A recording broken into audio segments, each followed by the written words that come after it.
Today is Wednesday, June 18th, and the Yankees cannot score a run between the bases starts right now.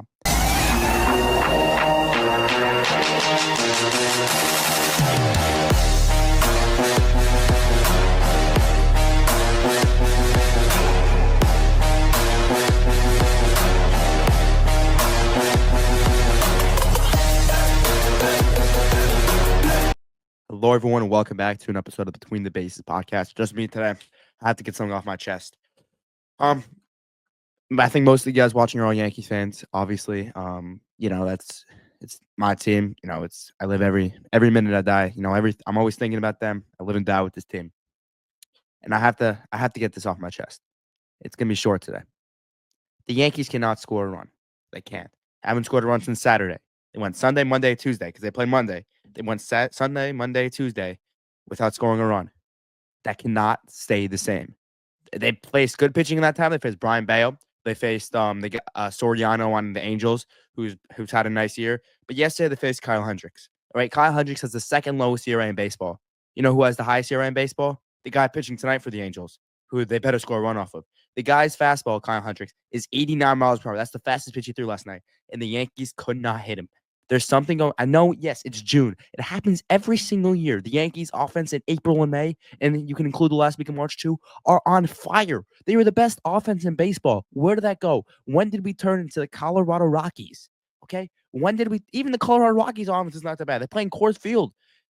It's disgraceful, and they're doing this at home. They're playing boring baseball. The pitching has played unreal. Clark Schmidt went 7 2/3 the other day, scoreless innings. Will Warren yesterday pitched amazing, 11 strikeouts. He gave 3 runs, but that's because DJ and Jazz couldn't feel the ground ball yesterday. That's 2 plays yesterday that Jazz should have made that play. I know it's not going to go into an error because it was a hard play, but any third baseman, an actual third baseman, makes that play.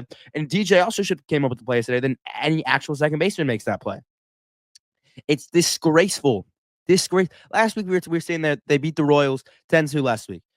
Austin Wells went nuts. It was last Monday, and we sat there saying, "Oh my God, this offense is unreal." They don't have a guy with a under 720 OPS. What happened to that team? That was only a week ago. What happened to that team? What happened? Aaron Judge has come down to earth. He's come crashing. Trent Grisham. I don't understand what goes through Boone's mind. He didn't play last night, but he keeps on running Trent Grisham out there. The Magic's run out. The Luck's run out. He can't hit anymore. Ben Rice is getting so unlucky. So unlucky. They got Stanton back last night. He's the only one in this offense that knows how to hit. Only one in this offense that knows how to hit right now. Only one. And I know, we could say the baseballs are dead. The baseball's dead. They got 3 swings. They had one last night. Paul Goldschmidt also had one last night. That would have went out. But it does not matter. You cannot focus. You can't focus on that. You didn't score a run. And now it's going to carry over to tonight. You've got 28, I think actually 31 innings now without scoring a run. 31 innings. 31 innings without scoring a run. You're the New York Yankees. You score the most runs in baseball. That's disgraceful. Disgraceful. If you don't score tonight off the guy with the highest ERA in baseball, what's going to happen? The guy has the highest ERA in baseball. And if you don't score off him, you're cooked. This team is broken. I'm done with this. DJ LeMahieu. He came back. He looked hot for the first couple weeks, and now he's come down to earth. He's not a major league hitter anymore. Cut him. We need an actual third baseman. Move Jazz to second. And Jazz Chisholm, you're the worst hitter in the league with 2 strikes, okay? Worst hitter in the league with 2 strikes. Once you get to 2 strikes, the bat's over with Jazz Chisholm. He swings for the fences every time. What happened to you playing 70% Because now it looks like you're playing at 100. And you just keep on swinging and missing, swinging for the fences. Go back to playing at 70%. I missed that, Jazz Chisholm. Paul Goldschmidt. The guy can't hit righties. He's a below-league average hitter against righties. He's unreal against lefties, but a below-league average hitter against lefties. Only play him against lefties. Only play Ben Rice against righties. Okay? Giancarlo Stanton, we talked about. He's playing out of his mind. Anthony Volpe, we defended you so much. And I'm going to defend you on here right now. You're on pace for, 26 homers this year and 100 RBIs. I signed up for that any day of the week. You're not a bust. But you got to learn how to take pitches. And you got to learn. When you're going the opposite way, Volpe, you're a much better hitter. You got to stop holding the ball. Go the opposite way. Control the count. When you're controlling the count, you're the best hitter in the game. Control the count. Go the opposite way. Austin Wells.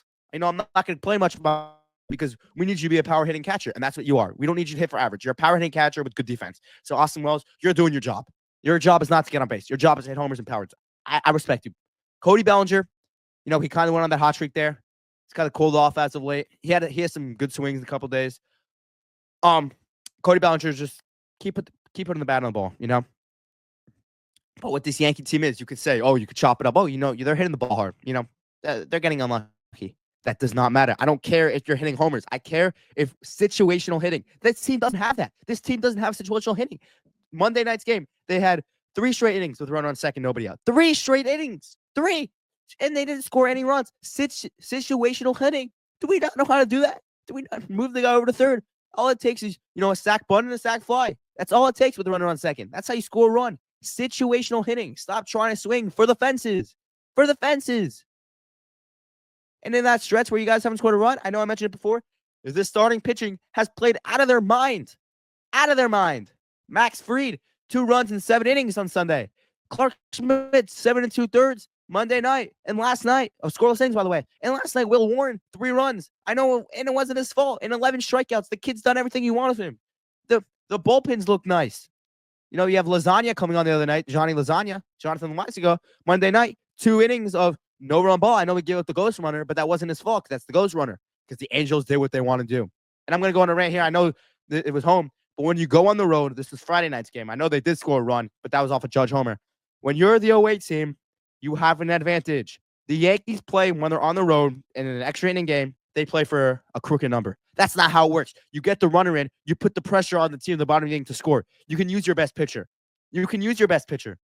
Just score that 1 run. Don't focus on getting the crooked inning. And that's what this Yankee team loves to do. They love focusing on the crooked inning. They love it.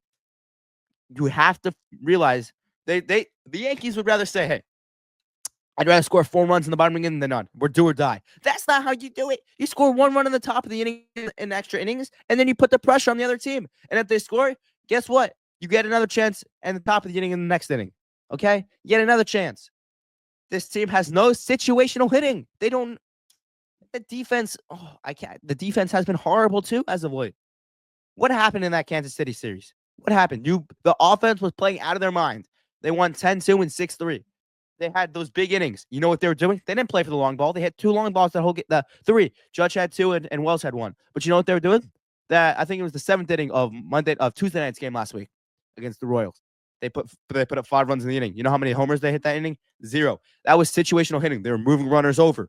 They were putting runners on base. And that was all with 2 outs. If you remember, that was all with 2 outs. And that was against Chris Bubich and Noah Cameron, who were 2 of the best pitchers in the game up until that point. So what happened to that team? What happened to that team? Someone want to tell me? Because now everyone's swinging for the fences. And you can say, the weather's cold. The wind's blowing in last night. It does not matter. The Angels are playing the same way. Guess what? They scored 4 runs last night. Because you know what they were doing? They didn't rely on the long ball. They had situational hitting. Go back to that inning last week, Yankees. Go back to that team last week against the Royals. Please. Please. Because I don't know if any Yankee fan can adore this anymore. And if you guys don't care, then say no. Because I know all you guys care. No one wants to go through this. It's painful to watch as a Yankee fan. It's painful. It's frustrating. It's painful. That was one of the worst losses of the year Monday night. And guess what? Last night, you followed it up with even bigger dud. I don't know how much longer Yankee fans could do this anymore. I don't know how much longer. DFA Ian Hamilton in the bullpen. I don't know what he's doing. The guy's washed. The guy can't pitch anymore. DFA him. The Yankees had a 7.5 game lead on the Rays. That's up to 2.5. 2.5 now. 2.5. Are we going to blow this division like the Mets did? We're not the Mets. What has happened the past couple of nights is a Mets type of thing to do. You want to do that? Go play for Queens. You don't want to score? Go play for the team in Queens. Because the team in the Bronx, this is unacceptable. Unacceptable. Judge, what are you doing? Judge, you're swinging for the fences. Just get on base. They intentionally walk you every time. Just get on base. Do your job. You have to trust the guy behind you. The Yankees aren't doing that. The Yankees are saying, everyone in the lineup right now is slumping. Just trust the guy behind you.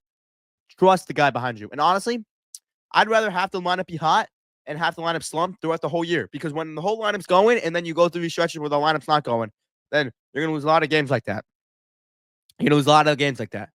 But I hope you win tonight. You don't win tonight, you score no runs tonight. Tomorrow's episode, I'm going to come back on here and I'm going to yell.